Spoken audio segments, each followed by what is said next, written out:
नमस्कार. लग्नाच्या बेडीमध्ये आपण पाहत आहोत विशालचा मोबाईल तिकडे कॉरिडॉरमध्ये राहिलेला असतो. तो घेण्यासाठी जातो. मोबाईल त्याला मिळाल्यानंतर त्याला जरा जीवात जीव येतो, सापडला एकदाचा. तितक्यात त्याची आई येते. अरे इथे काय करतोय, चल ना पटकन, तिकडे साखरपुड्याची विधी सुरू करायची आहे.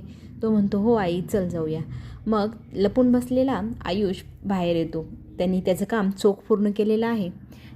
इकडे सगळेजण म्हणत असतात आता साखरपुड्याची तयारी सुरू करूया, गुरुजी येतीलच. तितक्यात गुरुजी येतात. मग विशालची आई म्हणते चला गुरुजी आले, आता पूजाला सुरुवात करायला काही हरकत नाही. मग गुरुजी सगळी पूजा वगैरे मांडतात. मांडल्यानंतर दोघांची पूजेची तयारी सुरू होते. सगळी लगबग सुरू होते. तितक्यात आयुष तिथे येतो. अन्वी त्याला म्हणते केलंच ना तू काम? तेव्हा तो म्हणतो हो मी मेसेज केलेला आहे, आता बघू पुढे काय होतं. इकडे राघव जरा इमोशनलच झालेला आहे. त्याला त्याचे लग्नाचे क्षण आठवत असतात. त्याने सिंधूबरोबर घेतलेले वचनं सगळं काही त्याच्या डोळ्यासमोरनं झरझर जात असतात. आणि इकडे सिंधूलाही इमोशनल व्हायला होत असतं. तीही राघवकडे एकटक बघत असते. या दोघांना बघून राणीचा जळफळाट झालेला असतो. इतकी वर्ष हिने इतकं दुःख दिलं राघवला, तरीही राघव तिच्यावरच प्रेम करतो.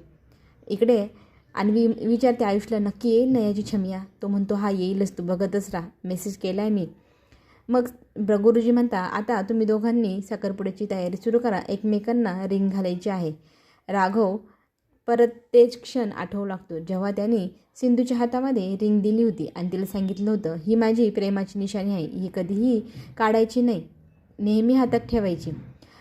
आणि ते क्षण इकडे सिंधूलाही आठवतं. सिंधू इमोशनल होत असते आणि विशाल अंगठी घालणार. तितक्यात राघव म्हणतो थांबा थांबा. म्हटल्यानंतर सगळेजण आता राघवकडे बघताय, काय झालं आहे याला?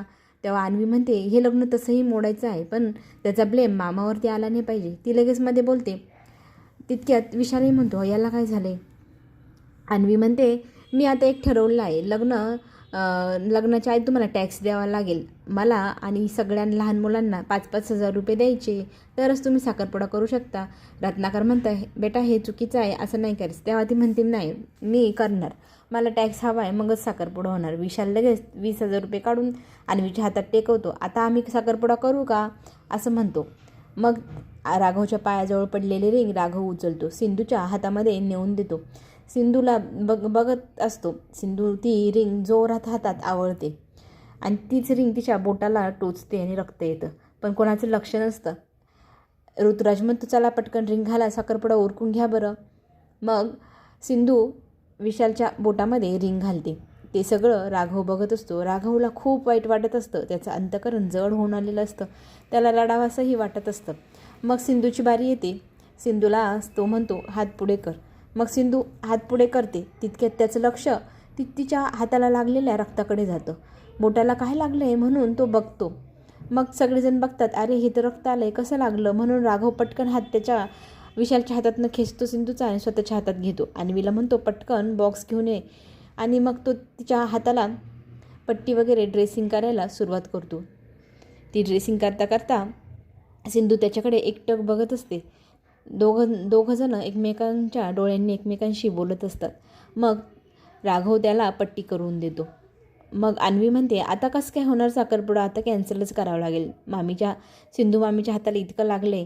मग विशालची आई म्हणते एक हाताला लागलं म्हणून काय झालं, उजवा हात तर आहे ना त्याचा, ती करू शकते त्याच्यामध्ये रिंग सेरेमनी. मग दोघंजणं तयार होतात पुन्हा साखरपुड्यासाठी. मग विशाल तिच्या उजव्या हाताच्या बोटामध्ये रिंग घालतो आणि साखरपुडा संपन्न झाला. असा ब्राह्मण मग म्हणतो तुमच्या सगळ्या विधी पूर्ण झालेल्या आहे, तुमचा साखरपुडा पूर्ण झाला, आता मी निघतो. मग ब्राह्मण तिथून निघून जातात. मग विशालची वहिनी म्हणते आपण आता एक फॅमिली सेल्फी घेऊया. इतका छान कार्यक्रम सगळा पार पडलेला आहे, सेल्फी घ्यायची, फोटो काढायचा असं म्हटल्या राघव त्यातनं बाहेर जातो आणि बाहेर जाऊन उभा राहतो. इकडे सेल्फी चालू असते, पण सिंधूचं सगळं लक्ष राघवकडे असतं. राघव आणि सिंधू एकमेकांकडे बघत असतात, एकमेकांशी डोळ्यांनी बोलतही असतात. पुढे काय होणार पाहण्यासाठी माझ्या लवली स्वर गॉसिप चॅनलला नक्की सबस्क्राईब करा, म्हणजे नवनवीन व्हिडिओ तुम्हाला लवकरात लवकर पाहायला मिळतील. आपण पुन्हा भेटूया. धन्यवाद.